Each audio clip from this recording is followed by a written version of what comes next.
Rutledge will hold.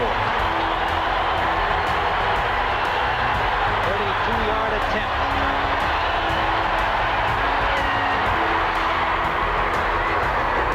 He's got it. The Giants, with 12 seconds on the clock, have reclaimed the lead.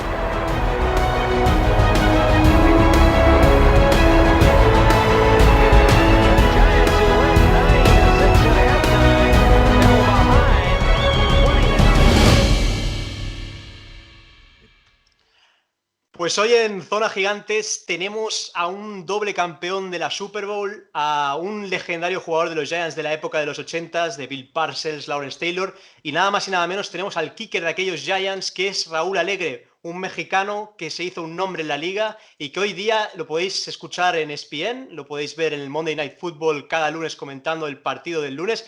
Cabe recordar que los Giants tienen 2 partidos este año. Y nada, Raúl, bienvenido a Zona Gigante, es un placer tenerte, un auténtico placer tenerte aquí. Gracias por invitarme y felicidades por el esfuerzo que están haciendo. Los Gigantes es una organización internacional. En México no son tan numerosos sus aficionados como deberían de serlo, pero hay una afición que es muy fiel, que es muy leal, y vi el video que hicieron con los grupos de cada país y me encantó. Se lo mandé al equipo, a Pat Hanlon, el vicepresidente de comunicaciones, y enhorabuena, pues qué bueno que tengan un grupo allá en España. Muchas gracias, Raúl. De hecho, bueno, el podcast lo escuchan desde muchos sitios de Latinoamérica. Desde aquí un saludo a todos los que nos escucháis y nos veis desde todos los países. Raúl va a estar aquí con nosotros para hablar un poco de Giants en español. Raúl, primeramente, en Zona Gigante somos muy fans de Bill Parcells, del legendario entrenador de los Giants, que la verdad ha creado escuela, Big Tuna, tú lo conoces muy bien. Cuéntanos, ¿cómo era entrenar bajo las órdenes del gran Bill Parcells? ¿Qué es lo que guardas de aquel recuerdo de Bill Parcells? No era nada fácil, y eso te lo pueden comentar todos los jugadores que estuvieron con Bill Parcells. La gran mayoría ahora sabemos lo que estaba haciendo Parcells y tenemos una relación mucho más estrecha hoy en día, que ya se calmó, que ya es un viejo, es como el abuelito de todos, pero en ese entonces era volcánico, o sea, era la palabra con la que puedo describir a Bill Parcells. Era una persona que ponía mucha atención al más pequeño detalle. Ahí aprendí, bueno, en ocasiones doy pláticas a empresas, a grupos, y me hablan acerca de qué características debe de tener un líder. Y una de ellas que yo enfatizo es la atención al detalle pequeño. Y de hecho de ahí se viene la escuela, es el famoso do your job. No es originario de Bill Belichick, es originario de Bill Parcells. Y de hecho si tú hablas con gente que estuvo con los Patriotas cuando llegó Bill Belichick, él contrató a muchos ex Giants para que estuvieran en su staff porque quería implantar la misma mentalidad que tenía Bill Parcells. Y como, bueno, ahora que vemos la situación de Tom Brady, que dice, bueno, ahora quiero estar en una situación más llevadera, más ligera, bueno, es que era intenso jugar para Bill Parcells, es intenso jugar hoy en día para Bill Belichick, porque su mentalidad es que las prácticas sean más difíciles que los mismos partidos. Entonces tú llegas al partido 100% preparado. No digo que nunca te sorprendan, porque a Bill Belichick, por ejemplo, el Philly Special lo sorprendió, pero es muy rara la situación en la cual te toman desprevenidos. Ellos anticipan todo tipo de situación que pueda suceder en un partido, la estudian, la analizan, la preparan, pero es abrumador. O sea, a jugar para alguien como Bill Parcells es abrumador, siempre te está picando, siempre tiene su manera diferente de motivar a los jugadores, no a todos los trata igual, que es otra cosa que yo aprendí de él, porque gente reacciona diferente a un estímulo fuerte que a un estímulo positivo. Y Bill Parcells tenía la capacidad de saber, como dice, qué botón picarle a cuál jugador. Así que fue una gran experiencia. Hoy en día, te digo, tengo una excelente relación con él, me dio su celular, su email. Hace 2 semanas le mandé un mensaje para ver cómo estaba, porque ya es una persona Sí. grande que está en el estado de la Florida. Bueno, él vive en Florida en el invierno y en el estado de Nueva York en Sarasota porque tiene caballos de carreras en el verano. Me dijo que estaba bien y que me agradecía que le hubiera preguntado por su salud. Qué bueno. Bueno, un New Jersey guy que, bueno, él creció Sí, siendo fan de los Giants, ¿no, Raúl? hecho y derecho, o sea, con todas sus expresiones, su acento. O sea, cuando llegué a los Gigantes en 1986, me preguntó que en dónde vivía. Y yo dije, no, pues no vas a ver. Y dije, yo encontré un apartamento en Lodi. Me dice, ah, ok. ¿Y sabes dónde está? Me dice, yo crecí aquí, yo soy de Hackensack. Y dije, ah, ok, perfecto. Entonces se sabía perfectamente y me dice, me dice, para que no, así la advertencia, para que no te portes mal, tengo informadores en todos los pueblos de Nueva Jersey, así que cualquier cosa que hagas me voy a enterar. Y dije, ok. Qué bueno. No que yo fuera muy relajiento ni muy dado a la fiesta, pero ya estaba advertido. No, está bien que una persona tan arraigada a la zona de donde son los Giants fuera el mando de aquel equipo. Luego, Raúl, ¿crees que la manera de que os motivaba a Parcells funcionaría en la NFL actual? Y luego, ¿ves similitudes del carácter con lo que Joe Judge quiere transmitir al nuevo proyecto de los Giants? Porque en Zona Gigantes hemos dicho que tiene similitudes con Parcells. ¿Cómo ves estas dos cosas? Yo pienso que su escuela se sigue aplicando. Ahí tienes a Sean Payton. Sean Payton lo admite. Él dice que él es un clon de Bill Parcells y jugadores que tuvieron la oportunidad de estar con ambos. Por ejemplo, Martín Gramática, que fue pateador de Parcells y que fue pateador de Sean Payton, me dice, era exactamente lo mismo. O sea, todas las... por ejemplo, salió en ESPN un reportaje de lo que hacía Sean Payton para motivar y que les ponía el queso de Don't Eat the Cheese. Bueno, me dice, todo eso lo hacía Parcells. O sea, Sean Payton tiene la misma escuela que tiene Parcells, así como la tiene Bill Belichick. O sea, Bill Belichick la ha desarrollado más a fondo y la ha perfeccionado, pero toda la escuela mucho de la escuela de Bill Belichick viene de Bill Parcells. 100% pienso que funcionaría porque Parcells tenía también la ventaja de que una vez que empezaban, los entrenamientos eran como si, o sea, nos reportábamos temprano, teníamos una junta en la cual Bill Parcells y yo me hubiera gustado haberme llevado un cuaderno y apuntar todo lo que decía en cada una de esas juntas. Y hay un entrenador que hizo eso, pero nos daba el mensaje de la semana. Cada semana tenía su mensaje y cada día tenía una manera de recordarnos el mensaje dependiendo del oponente que íbamos a tener. Bueno, teníamos la junta general, luego venía equipos especiales y luego ya se dividía cada quien en grupos individuales. Bueno, cuando se dividía en grupos individuales, se subía a su oficina a atender, como decía, en este negocio de ser entrenador en jefe hay 5 crisis que ocurren diariamente. Entonces subía a resolver los problemas que salían y luego se bajaba ya cuando tenías tus descansos que eran de 15 minutos a media hora y se sentaba a platicar y de repente agarraba un juego y empezaba a platicar, a preguntarte de tu vida personal, de tu familia, si eras casado, de tu esposa. Yo estuve 3 años soltero y 3 años casado, o 2 años casado con Parcells, y te preguntaba, ¿no? Cómo iba todo, cómo iba la familia, qué planes tenías más allá del fútbol americano. Entonces, sí era muy estricto en el terreno de juego, pero fuera se enfocaba mucho en el aspecto personal de cada jugador.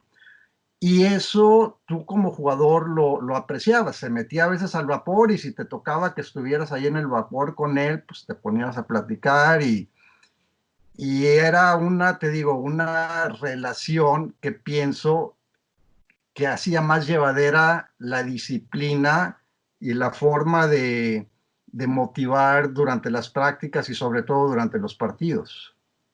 Sí, la verdad es que muy próximo con los jugadores, como bien dice Raúl, y Will Hernández nos lo comentaba en la entrevista que tuvimos con él, que lo ha podido ver de Joe Judge, ha estado, bueno, ha hablado poco con él, pero ve que es una persona bastante próxima también, ¿no? Sí, me preguntabas de Joe Judge. Mira, yo estoy con la mente abierta, sin ningún tipo de influencia sobre Joe Judge. No sé en verdad cómo va a ser como entrenador en jefe, como tampoco sabía cómo iba a ser John Harbaugh. Pero un común denominador que tienen los grandes entrenadores en jefe es la escuela que tienen. Por ejemplo, John Harbaugh venía de haber estado muchos años con Andy Reid. Andy Reid es uno de los mejores entrenadores de la NFL. Bueno, el caso de Joe Judge estuvo con Saban y estuvo con Belichick. O sea, él aprendió como aprendió Belichick de Parcells. Entonces va a traer muchas de esas iniciativas, de esas filosofías a los gigantes.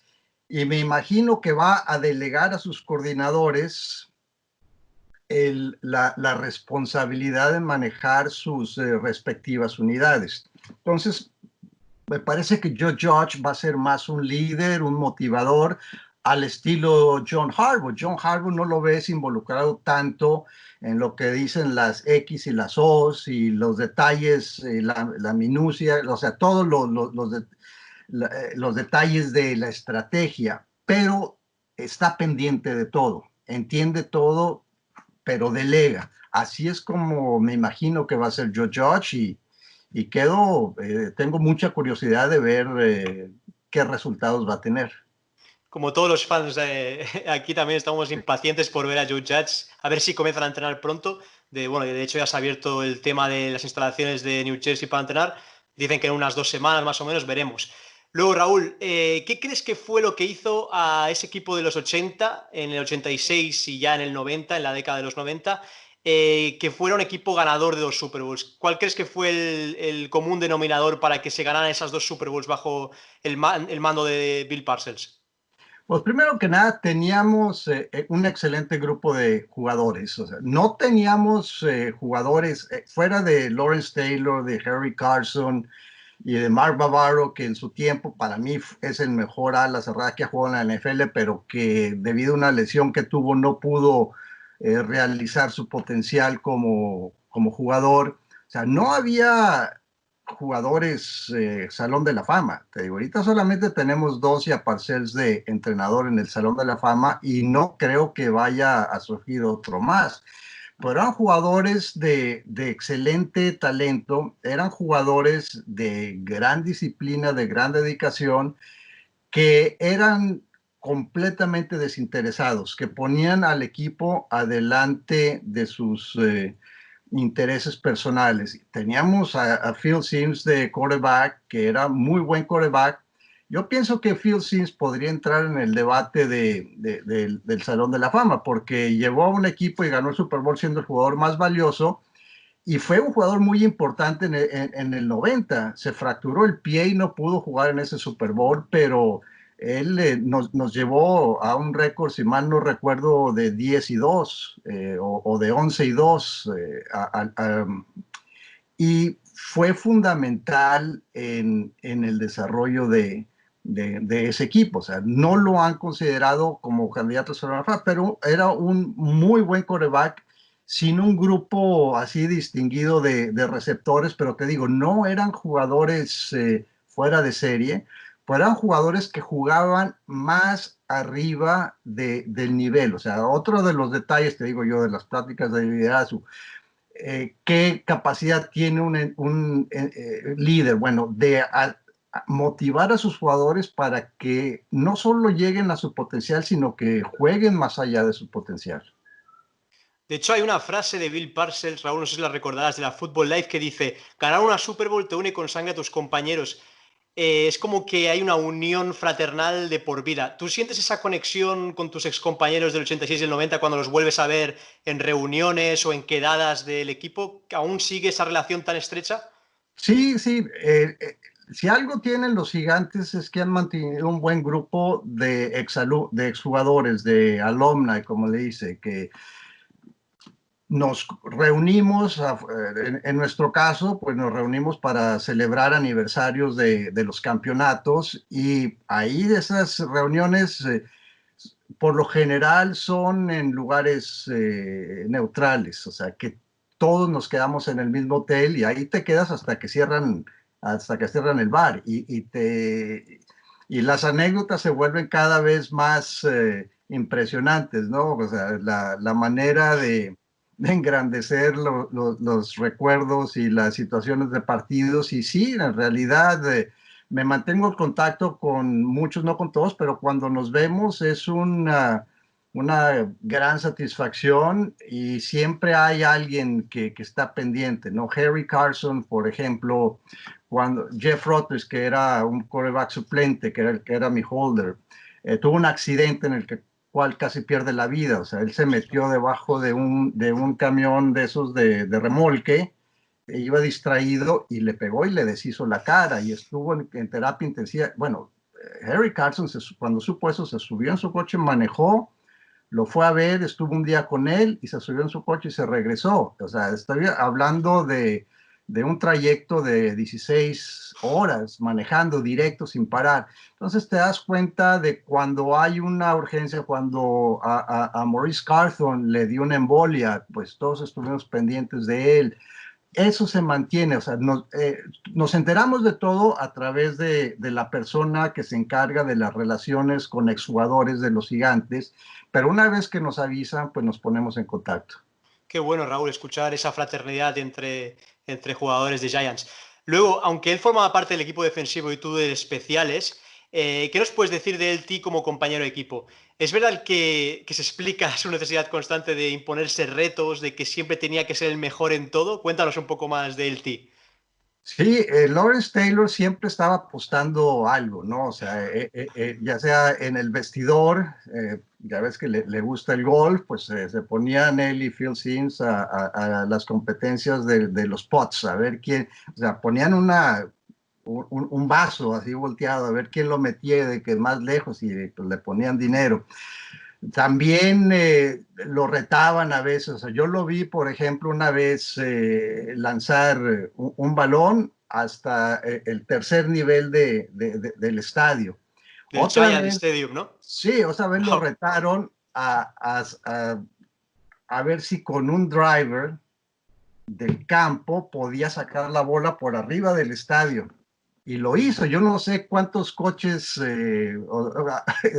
rompió, o sea, cuántos parabrisas rompió o abolló coches, pero o sea, era ese tipo de jugador y sobre todo en el terreno de juego, Bill Parcells era el que lo traía, como decimos en México, en friega y le decía, una vez íbamos a jugar contra Nueva Orleans y ellos tenían el Dawn Patrol con Pat Swillen. Pat Swillen era el 56 del equipo de Nueva Orleans y ese fue mi primer juego con los Gigantes. Entonces durante los entrenamientos dijo, bueno, yo la verdad voy era Jim Moore el entrenador de los Santos de Nueva Orleans. Le dije, voy a hacer un cambio con 56 por 56 porque tú no, hombre, tú un juegazo, o sea, y fue mi primer juego con los Gigantes.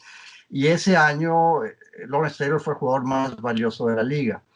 Y además también, en lo personal, durante la pretemporada me invitaba a jugar golf. LT, o sea, Lawrence, Jeff Rutledge y yo nos íbamos a jugar golf muy seguidos y a veces se nos unía alguien como Gary Reasons o Hostler o alguien más, ¿no? Pero nosotros tres, hasta que después salió Jeff Rutledge, en nuestro día libre íbamos a jugar golf y también, o sea, era mucho mejor jugador que yo, ¿no? Pero esa competitividad que tenía era característica y eso lo hizo un gran jugador.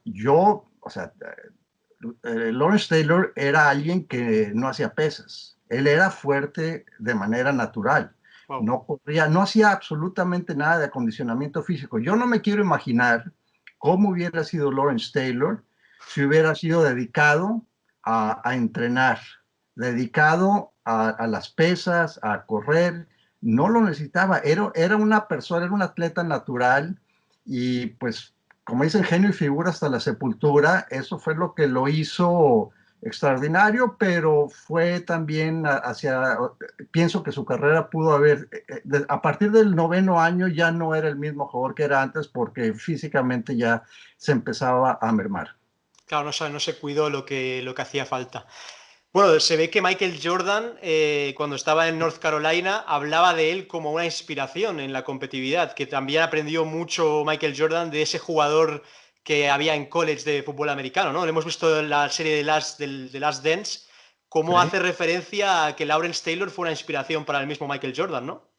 Son muy amigos y también sé que en sus ocasiones, cuando tienen la oportunidad de verse, juegan golf juntos. Lawrence Taylor estuvo en el 80, o sea, o sea,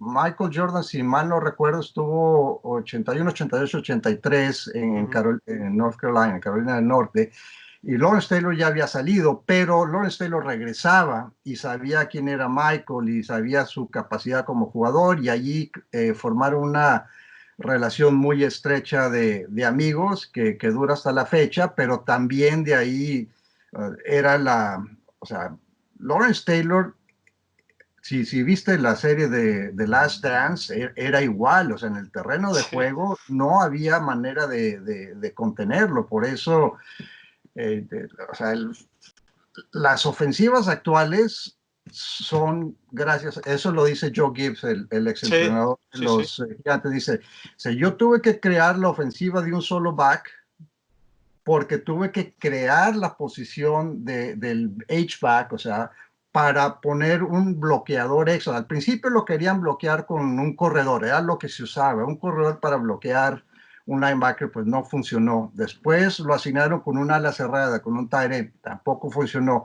A los tackles, uno a uno los hacía pedazos. Entonces, como dijo Joe Gibbs, yo tenía que saber en dónde estaba Lawrence Taylor y asignar a dos jugadores a bloquear. Y aún así no podían frenarlo, pero la ofensiva de un solo corredor nació con los Pieles Rojas, con los Washington Redskins, y de ahí ya evolucionó a hacer una ofensiva. Primero era un corredor con dos alas cerradas, ahora es un corredor con tres receptores.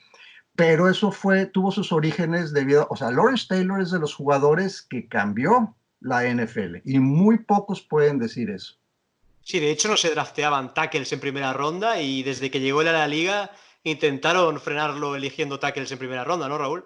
Sí, bueno, pues la película que se llama The Blind Side, no sé cómo la Sí. tradujeron al español, The Blind Side, de la historia de Michael Orr, Ujú. sale, la primera imagen fue Lawrence Taylor fracturando a Joe Theismann, y la verdad Joe Theismann y Lawrence Taylor eran amigos. A mí me tocó, nos invitaron a un torneo de golf en que estábamos en el mismo equipo, Joe Theismann, Lawrence Taylor y yo, y la burla, o sea, la carrilla que se echaban entre los dos era excelente, porque Lawrence Taylor técnicamente terminó con la carrera de Theismann, pero si te fijas en esa jugada, su reacción fue desesperante. Y Sí, una de las cosas que decía Lawrence Taylor es que él nunca daba golpes sucios. eso es Y verdad. lo mismo lo dicen, por ejemplo, Ron Jaworski es un gran amigo mío.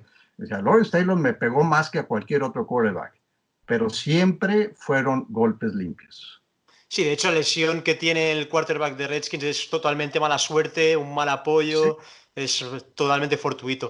Luego, Raúl, tú que jugaste de kicker en los 80 y ahora sigues en los equipos, bueno, sigues los equipos como periodista de ESPN, ¿en qué crees que ha cambiado, si lo ha hecho, el entrenamiento y la preparación de los kickers? Por ejemplo, ¿ves un Aldrick Rosas, que lo tenemos en Giants también, de origen mexicano como tú? ¿Ves que hay una diferencia técnica o de entrenamiento entre los dos, en las dos generaciones? No veo gran cosa en el aspecto individual. O sea, veo que a los pateadores antes nos consideraban gente punto y aparte, que no éramos atletas, lo cual no era cierto. Bueno, sí había unos casos de muchos pateadores que llegaron. Tony Fritsch, que llegó de Austria, por ejemplo, es un ejemplo que yo conocí a Tony y pues no hacía absolutamente nada, ¿no? Pero ya en nuestro caso ya nos dedicábamos a entrenar y a tratar de participar en todo el aspecto de acondicionamiento físico que nos daba el equipo. Y no veo gran diferencia en eso. O sea, las técnicas de entrenar han evolucionado. Yo puedo decir que en este momento voy a cumplir 61 años en un par de semanas. Estoy, bueno, en igual o mejor condición que cuando jugaba por las técnicas nuevas que se han desarrollado. Eso ha influenciado mucho la manera, sobre todo, de desarrollar fuerza, elasticidad. Antes era el no pain, no gain, o sea, no sabían la diferencia entre un ejercicio aeróbico y anaeróbico, el impacto de generar ácido láctico, todo eso no se tomaba en cuenta. O sea, que son más eficientes a la hora de prepararse. Pero el detalle que más ha cambiado, y es gracias a Parcells, en los pateadores de antes con los pateadores de ahora, nosotros no éramos tan buenos o mejores que los pateadores de hoy, pero las circunstancias eran muy diferentes en dos casos principales. Uno, ahora hay lo que se llama el long snapper, una persona dedicada a centrar, y es lo único que hace, es una posición que creó Bill Parcells y la creó en 1988. En un partido estábamos jugando contra San Francisco y llegamos al final, al final del juego lo ganó San Francisco con un pase de 80 yardas de Joe Montana a Jerry Rice. O sea, teníamos la delantera, pero una de las jugadas, perdimos por 3 puntos, y una de las jugadas que influenció ese juego fue un centro que hace Bart Oates, que era el centro titular, que se le salió rodando la bola, se le pasó, en este caso era Jeff Hostetler, el holder, no la alcanzó. A mí se me pasó entre los pies, de hecho pude mover un pie y pararla y recuperar el balón, pero no pudimos ejecutar el gol de campo. Ese fue el último partido que Bart Oates fue el que ejecutaba los centros en los goles de campo y en los patadas de despeje. Parcells contrató a Joe Fields, que había sido dado de baja por los Jets y que había tenido una gran carrera, que era extraordinario central, y era lo único que hacía Joe Fields. Y después llegó Frank Winters, que se convirtió más adelante en titular del equipo de Green Bay y uno de los mejores amigos de Brett Favre y Steve DiOssi. Y otros equipos empezaron a copiar eso. El tener una persona que te centre es invaluable. Te voy a decir una anécdota. Cuando yo estaba con el equipo de Indianápolis, yo quería, era que te diré, los OTAs, la pretemporada. Era mayo. Yo le pedí al centro, a Ray Donaldson, que si podíamos ir a practicar, que me centrara. Ron Stark, el holder, estaba dispuesto. Me dijo que no lo iba a hacer gratis. Le tuve que escribir un cheque de $20 para que fuera a practicar conmigo. Y tanto Barros como Ray Donaldson se entraban perfectamente bien. Pero cuando estás en un partido, te tienes que vendar las manos. No sé si has visto cómo les vendan las manos a los jugadores de la línea fría. Tienes que usar guantes. Se quitaban los guantes, pero quedaban las vendas. Estaban todos sudados y sobre todo estaban frustrados de que no pudimos conseguir el 1º y 10 o el touchdown. Y los centros iban por todos lados. Afortunadamente tuve holders que fueron extraordinarios. Ahora los centros están aquí. ¿Qué te diré? 9 de cada 10 centros no tienes que hacer absolutamente nada. Y eso no rompe tu ritmo, ¿no? Y es una gran ventaja que tienen los pateadores de hoy en día. La otra es que son las superficies. Ahora los campos de pasto no los toca nadie. Rara vez, bueno, hay estadios que los usan para todos y se los acaban, pero otros, por ejemplo, cuando jugué en RFK de Washington, al final de la temporada estaban maquillados los campos, los pintaban de verde y no había pasto, era lodo, y los artificiales era el famoso AstroTurf, que era como, o sea, durísimo, en una capa muy delgada sobre cemento, era muy resbaloso, y también en muchas ocasiones jugábamos en estadios que tenían multiusos, que se usaban también para béisbol. Entonces a veces estabas pateando desde la loma del pitcher o desde la segunda base, y había unas juntas ahí entre las dos que te ponían como partes del campo para tapar, sobre todo en los artificiales, las áreas de tierra del béisbol, y eso hacía, pues tenías que buscarle a ver dónde te colocabas. Entonces, en los centros, los long snappers y las superficies ideales que tienen hoy hacen una gran diferencia. Pues, increíble, Raúl, lo que nos acabas de contar, cómo se aprende contigo, una barbaridad. Luego, Raúl, he estado mirando partidos de tu época, de los 80, gracias a Internet encuentras todos los partidos, y yo me acuerdo mucho, bueno, recuerdo el kick, el disparo a palos que hiciste contra Minnesota en el año 86, en la semana 11, que nos hizo ganar ese partido, que fue un partido muy importante ganar. Pero para ti, ¿cuál es el kick más importante que has tenido en tu carrera? El que más guardas cariño. Pues mira, el más importante fue ese definitivamente, porque el equipo en ese entonces tenía muchos jugadores de la ofensiva lesionados. Ahí está, no sé si oyes a mi perrita, pero está muy alborotada, pero bueno. No pasa nada. Es lo que nos hace la cuarentena que tenemos. La que mía estar está durmiendo, o sea que no te preocupes. Sí. Y el equipo estaba batallando, nuestra ofensiva no estaba carburando al tanto, y en ese juego contra Minnesota tuvimos muchas dificultades. Intentamos 6 goles de campo, uno de ellos de 60 yardas al final del primer tiempo, y fue la famosa jugada de 4-17. O sea, esa jugada de 4-17 que convierte Phil Simms profundo en nuestro territorio y que nos lleva a la oportunidad de patear el último gol de campo, cambió completamente la fisonomía del equipo. Todavía tuvimos otro partido muy difícil la semana siguiente contra Denver. También muchos jugadores estaban fuera, pero ya en la recta final empezaron a recuperarse. Mark Bavaro, que jugó con la quijada fracturada y se la fijaron con alambres. O sea, es increíble esa historia. Regresó Lionel Manuel, regresó Stacy Ross. Bobby Johnson tuvo sus anteriores, pero ya estaba bien. Ya cuando estaba al 100% en la ofensiva, pues empezamos a arrollar a los rivales, pero ese juego fue el parteaguas de la temporada 86 y definitivamente fue el gol de campo más importante que me tocó en mi carrera. Después, uno que recuerdo con mucho cariño fue en el partido inaugural contra Washington en 1989, un gol de campo de 52 yardas al final del encuentro. Si ves las imágenes, vas a ver a Bill Parcells saltando y a Lawrence Taylor celebrando juntos. Porque era el primer partido de la temporada, era el juego de lunes por la noche, era nuestro rival y lo vencíamos en casa. Ese me trae grandes recuerdos. Y fue el primer partido que jugué ya de casado. Entonces mi esposa estaba despierta a las 4 de la mañana que llegamos porque no había podido dormir de las llamadas que le habían entrado ese día. Y otro, ya para finalizar, fue el de los Jets en 1991, cuando me habían dado de baja los Gigantes y yo pensé que había terminado mi carrera, y Pat Leahy se lesiona, estaba mal de la espalda. Me hablan, no pude entrenar no pudimos entrenar afuera por las temperaturas, estuvo a 30 grados bajo cero y a menos 30 se igualan Fahrenheit y centígrados.